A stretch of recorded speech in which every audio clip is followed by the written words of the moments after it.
So, welcome ladies and gentlemen to the channel. I really appreciate you guys and ladies joining me, and welcome to Friday. It's Friday. Friday's good. So, what we're going to talk about today is Joe Biden taking a step toward decriminalizing marijuana and not making it a Schedule I drug anymore. He's going to push the FDA to make sure that it's not a Schedule I or hopefully Schedule II, and make it something as low as Tylenol or Motrin, which it should have been from the very beginning. Because as we all know, tobacco and alcohol, which are far deadlier than marijuana could ever dream of being, those things are not illegal. But however, we have things like marijuana, which is put into Schedule I, like fentanyl, cocaine, methamphetamines, heroin, things like that, and it should not be in the same category as those drugs when marijuana is not a drug. It's just a plant, just like tobacco, which isn't illegal but should be, but it's not. So he's making moves to do this. I mean, granted, he's only giving pardons to people who are no longer in prison, because I don't think anyone's in prison right now or incarcerated right now for federal marijuana crimes, but it does give them a pardon, it does expunge their records, and it does give them the opportunity to be able to apply for and be eligible for certain benefits that they were not eligible for prior to their convictions. And as Joe Biden stated, it says President Joe Biden is pardoning thousands of Americans convicted of simple possession of marijuana under federal law, as his administration takes a dramatic step towards decriminalizing the drug and addressing charging practices that disproportionately impact people of color. Because, as we all know, African Americans and people of color, or at least African Americans, are 3.73 times more likely to be convicted of having marijuana, a simple joint, than people who are white. So Biden's move also covers thousands of convicted of the crime in the District of Columbia.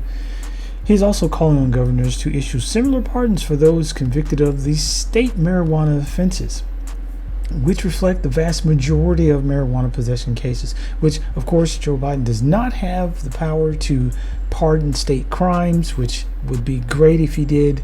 I think the red states, who are just evil bastards, will never decriminalize it because they like throwing black people in prison for the smallest amount of things.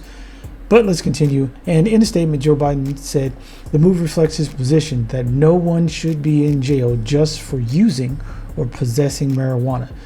Now, the war on drugs started with Ronald Reagan and Nancy Reagan, who criminalized so many black people during the war on drugs in the 80s.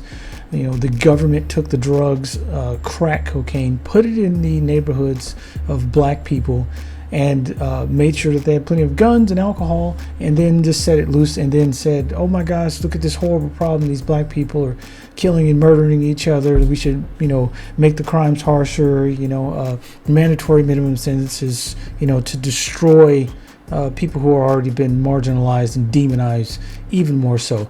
And Joe Biden is trying to reverse that and pull the reins on that horse and make things right again. So we have things like that are completely deadly, like cocaine and fentanyl, and I understand these things are horrible and they should be criminalized because they are killing people. And at a minimum, if we're going to decriminalize those drugs as well, we should at least make our social services better so that we can offer people drug treatment programs, and also do something to make sure that health care is a right and not a privilege. Because the worst thing that you can think of that anyone has ever done on marijuana is, wanted a bag of Doritos or ran down to 7-Eleven and got a Slurpee and enjoyed that. That's the only things I've ever seen people that partake in marijuana attack. Never do you see them go to schools and shoot up schools. You don't see them running around, selling themselves for a joint, or breaking into people's houses to be able to get marijuana, because it's just pretty easy to get. it's cheap, and heck, in 19 states, you can just grow your own and just get a marijuana card and buy it. Now, I particularly do not smoke marijuana. I'm a drug-free person, of course, but I think it's a good idea to decriminalize marijuana so that we have fewer people being incarcerated for something that is not criminal and is not a drug. With that being said, ladies and gentlemen, please make sure that you're having a great evening. Please stay safe out there. Enjoy your weekends. And by all means, please be the best heathens that you can be and have a great day. Oh, and smoke them if you got them.